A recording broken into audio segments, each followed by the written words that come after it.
Baik Bapak Ibu, pada sesi kali ini saya akan melanjutkan membahas soal simulasi CET-BKN 2021 untuk tes wawasan kebangsaan. Nah, ini adalah nomor 21 sampai nomor 30. Untuk nomor 1 sampai nomor 20, TWK-nya sudah saya upload di video sebelumnya. Kemudian untuk TIU-nya juga sudah lengkap saya upload.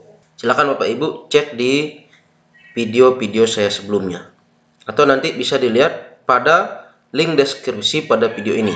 Oke, langsung saja ke soal nomor 1.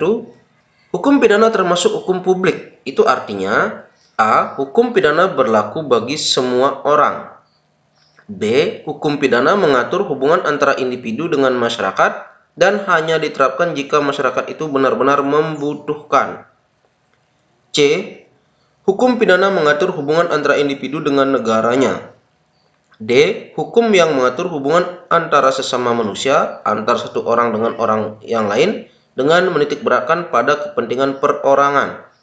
E. Hukum pidana hanya diterapkan jika masyarakat memintanya. Oke, saya bahas sedikit ya mengenai apa itu hukum pidana dan hukum publik. Nah, hukum pidana ini merupakan keseluruhan dari peraturan-peraturan yang menentukan perbuatan apa yang dilarang dan termasuk ke dalam tindak pidana, serta menentukan hukuman apa yang dapat dijatuhkan terhadap yang melakukannya. Berarti ini ada sanksi hukumnya. Kemudian hukum publik. Hukum publik itu merupakan hukum yang mengatur hubungan antara negara dengan masyarakat dan dijalankan untuk kepentingan masyarakat. Jadi, berdasarkan kedua definisi itu, hukum pidana memenuhi kategori sebagai hukum publik karena ada dua hal yang menjadi pertimbangan. Yang pertama itu adalah yang menjalankan adalah negara melalui aparat pemerintah atau negara. Dan yang B, negara memperoleh hak untuk menghukum atau menerapkan hukuman, memberi sanksi. Sehingga hukum pidana ini termasuk hukum publik, itu artinya hukum pidana berlaku bagi semua orang atau semua warga negara di Indonesia. Oke, lanjut ke soal nomor 22. Jika dibandingkan dengan kabinet parlementer, kelebihan kabinet presidensil adalah dalam hal A. Pembentukan kabinet sangat demokratis. B. Jalannya pemerintahan lebih stabil. C. Para menteri bertanggung jawab secara kolektif. D. Para menteri dapat diganti sewaktu-waktu. E. Pemerintahan lebih mencerminkan aspirasi rakyat. Oke, kabinet parlementer dan kabinet presidensil. Ya, kalau kabinet parlementer, kabinet itu bertanggung jawab kepada parlemen. Tapi kabinet presidensil, kabinet itu bertanggung jawab langsung kepada presiden. Nah, di sini yang diminta adalah kelebihan kabinet presidensil. Ya, kelebihan kabinet presidensil ini adalah dalam hal stabilitas, sehingga jalannya pemerintahan menjadi lebih stabil. Ya, sehingga jawabannya yang B. Nah, hal ini terjadi karena kabinet presidensil tidak bisa dibubarkan oleh parlemen, bahkan jika parlemen mengajukan mosi tidak percaya, karena kabinet presidensil bertanggung jawab kepada presiden, bukan kepada parlemen. Oke, lanjut soal nomor 23. Contoh pelaksanaan politik luar negeri yang bebas dan aktif berdasarkan Pancasila adalah A. Ikut campur dan memihak salah satu blok. B. Pengiriman pasukan perdamaian ke wilayah konflik. C. Memberi bantuan senjata kepada negara yang bertikai. D. Menghimpun negara sepaham dan seideologi. E. Organisasi ekonomi yang Eropa sentris. Oke, politik luar negeri yang bebas aktif ini ya dicetuskan oleh Muhammad Hatta. Ya, Bung Hatta yang mencetuskan pertama kali tanggal 2 September 1948 di dalam kelompok kerja KNIP atau Komite Nasional Indonesia Pusat. Nah, politik luar negeri bebas aktif ini maksudnya adalah bebas, ya, bebas menentukan pilihan atau sikap tanpa bisa dicampuri oleh negara lain. Kemudian aktif Aktif dalam artian ikut aktif menjaga perdamaian dunia. Nah, sehingga jawaban di sini ikut campur dan memihak salah satu blok itu salah. Ya, yang A salah. Yang B, pengiriman pasukan perdamaian ke wilayah konflik. Ya, mengirim pasukan perdamaian ke wilayah konflik yang benar. Artinya aktif menjaga perdamaian dunia. Ya, yang C kalau memberi bantuan senjata kepada negara yang bertikai kan nanti bisa kita dibilang ikut campur. Kemudian menghimpun negara sepaham dan seideologi. Ya, ini juga kurang tepat. Nah, organisasi ekonomi yang Eropa sentris juga tidak bagus ya. Kita terlalu mengikuti condong ke Eropa. Oke, lanjut soal nomor 24. Penyerbuan Jepang ke Hindia Belanda diawali dengan serangan ke Labuan, Brunei, Singapura, Semenanjung Malaya, Palembang, Tarakan, dan Balikpapan yang merupakan daerah sumber-sumber A. Beras, B. Minyak, C. Air, D. Persenjataan, E. Teknologi. Ya, jawaban yang benar adalah daerah yang merupakan sumber-sumber penghasil minyak. Nah, taktik yang dilakukan oleh Jepang ini disebut dengan taktik gurita. Ya, Jepang sengaja melakukan taktik gurita ini untuk mengisolasi kekuatan Hindia Belanda dan sekutunya yang tergabung dalam Front Abda. Ya, Amerika, British atau Inggris, kemudian Dutch atau Belanda, A. Australia. Nah, ini yang menjadi lawan Jepang waktu itu ya. Oke, lanjut ke soal nomor 25. Konferensi Asia Afrika atau yang dikenal KAA dilaksanakan pertama kali di Bandung pada tahun A. 1945, B. 1955, C. 1959, D. 1965, E. 1995. Oke, flashback sedikit ya. Konferensi Asia Afrika ini diselenggarakan pada tanggal 18 sampai 24 April tahun 1955 di Gedung Merdeka Bandung ya. Nah, konferensi Asia Afrika ini dibuka oleh Presiden Soekarno yang dihadiri oleh 29 negara dari Asia Afrika, di mana konferensi Asia Afrika ini menghasilkan kesepakatan yang dikenal dengan nama Dasasila Bandung. Nah, sehingga jawaban yang di sini yang benar adalah 1955. Oke, Bapak Ibu, sebelum lanjut ke soal nomor 26, perlu saya ingatkan sekali lagi bagi yang baru bergabung dengan channel ini, tidak ada ruginya Bapak Ibu untuk melakukan subscribe dan jangan lupa mengaktifkan tombol loncengnya. Kenapa?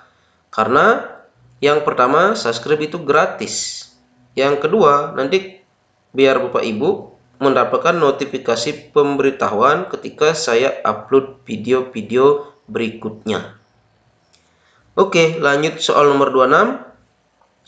Batik dikukuhkan oleh UNESCO sebagai salah satu warisan budaya pada tanggal A. 28 September 2009, B. 29 September 2009, C. 30 September 2009, D. 1 Oktober 2009, E. 2 Oktober 2009. Nah, batik ya, batik warisan budaya kita dikukuhkan pada sidang keempat Komite Antar Pemerintah tentang Warisan Budaya Non-Bendawi yang diselenggarakan UNESCO di Abu Dhabi. Nah, di Abu Dhabi tempatnya bersidang waktu itu. Pada tanggal diselenggarakan pada tanggal 2 Oktober 2009, sehingga ini jawabannya yang E. Nah, pada sidang tersebut batik resmi terdaftar dan diakui sebagai warisan budaya dunia. Sebagai tindak lanjut, pemerintah Indonesia menerbitkan Kepres Ya, Kepres nomor 33 tahun 2009 yang menetapkan tanggal 2 Oktober itu sebagai Hari Batik Nasional, juga dalam rangka meningkatkan kesadaran masyarakat terhadap upaya perlindungan dan pengembangan batik Indonesia. Oke, lanjut soal nomor 27. Nah, ini soal bacaan ya. Kita cari langsung di sini soalnya. Sipisce pacem parabellum sama maknanya dengan salah satu peribahasa Indonesia, yaitu. Nah, kita cari di bacaan ini yang ada kata sipisce pacem parabellum. Oh, ini dia. Sipisce pacem parabellum. Nah, kita coba baca paragraf terakhir ini. Berdasarkan data dan informasi bencana Indonesia, BPNB dari tahun 1825 sampai 2012, jumlah korban meninggal dan hilang akibat bencana geologi lebih banyak dibandingkan hidrometeorologi. Dari 292, 330 orang meninggal dan hilang, sekitar 74% akibat bencana geologi, sedangkan 26% bencana hidrometeorologi dan lainnya. Masyarakat diimbau agar siap siaga, dalam bahasa Latin adalah istilahnya sipisce pacem parabellum. Artinya, jika kamu mendamaikan perdamaian, bersiap-siaplah menghadapi perang. Maka dalam bencana pun berlaku, jika kau ingin selamat, bersiaplah menghadapi bencana. Bencana datang ketika kita tidak siap. Semoga tidak ada bencana besar di tahun mendatang. Tanda Sutopo. Oke, berarti sipisce pacem parabellum ini akan sama maknanya dengan salah satu peribahasa bahasa Indonesia, yaitu ya, sedia payung sebelum hujan. Karena di sini, jika kau ingin selamat, bersiaplah menghadapi bencana. Bencana datang ketika kita tidak siap. Oke, berarti kan harus siap siaga selalu. Oke, lanjut ke soal nomor 28. Yang merupakan salah satu dari tokoh tiga serangkai Indonesia adalah A. Dr. Cipto Mangunkusumo, B. Soekarno, C. Muhammad Yamin, D. Prof. Supomo, E. Sultan Syahrir. Nah, tiga serangkai. Berarti ada tiga ya, tiga orang. Nah, tokoh tiga serangkai ini dikenal juga dengan tokoh kebangkitan nasional. Karena tokoh inilah yang menginisiasi lahirnya organisasi Budi Utomo pada tanggal 20 Mei 1908 yang menjadi tonggak lahirnya kebangkitan nasional. Nah, tokoh-tokoh ini terdiri dari, pertama, ini adalah Dr. Cipto Mangunkusumo. Ini yang pertama. Kemudian yang kedua, itu adalah Dr. Douwes Dekker.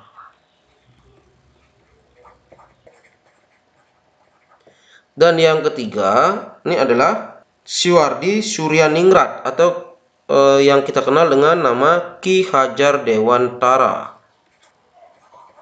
Ya, inilah tiga tokoh serangkai. Jadi jawabannya tadi yang A ya, Dr. Cipto Mangunkusumo. Oke, lanjut soal nomor 29.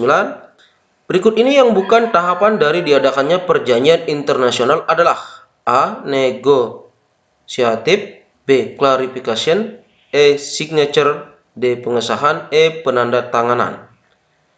Oke, berdasarkan rumusan yang diatur di dalam Konvensi Wina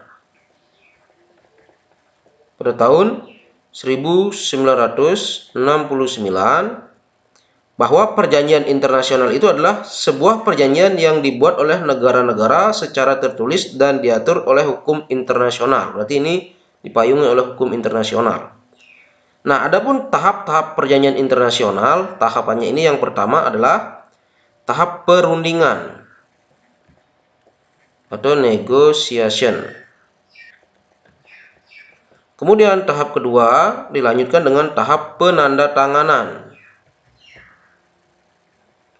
atau dikenal dengan istilah signature. Dan yang ketiga itu adalah tahap pengesahan atau istilah lainnya adalah, atau istilah Inggrisnya ya, ratification. Ya, Angin bahasa Inggrisnya agak sedikit kesleo lidahnya. Tapi begitulah kira-kira artinya ya. Oke, berarti ini jawaban yang bukan ya, yang bukan tahapan perjanjian internasional. Negosiatif, ya. Yang satu ini terpenuhi, ya. Enak. Yang ini, yang B, clarification. Signature, pengesahan, penandatanganan itu termasuk tahapan-tahapan dalam perjanjian internasional. Baik, lanjut ke soal nomor 30. Hakim sebagai penegak hukum dan keadilan wajib menggali, mengikuti, dan memahami nilai-nilai yang hidup dalam masyarakat. Ini merupakan bunyi dari A. Pasal 27 Undang-Undang Nomor 14 Tahun 1970, B. Pasal 28 Undang-Undang Nomor 11 Tahun 1970, C. Pasal 25 Undang-Undang Nomor 14 Tahun 1978, D. Pasal 20 Undang-Undang Nomor 20 Tahun 1971, E. Pasal 7 Undang-Undang Nomor 48 Tahun 2009. Nah, hakim sebagai penegak hukum dan keadilan wajib menggali, mengikuti, dan memahami nilai-nilai yang hidup dalam masyarakat merupakan bunyi dari pasal yang A. Pasal 27 Undang-Undang Nomor 14 Tahun 1970. Oke, demikianlah pembahasan soal ini. Sekiranya jika ada yang perlu ditanyakan atau didiskusikan, mari kita diskusikan di kolom komentar. Semoga video ini bermanfaat. Terima kasih.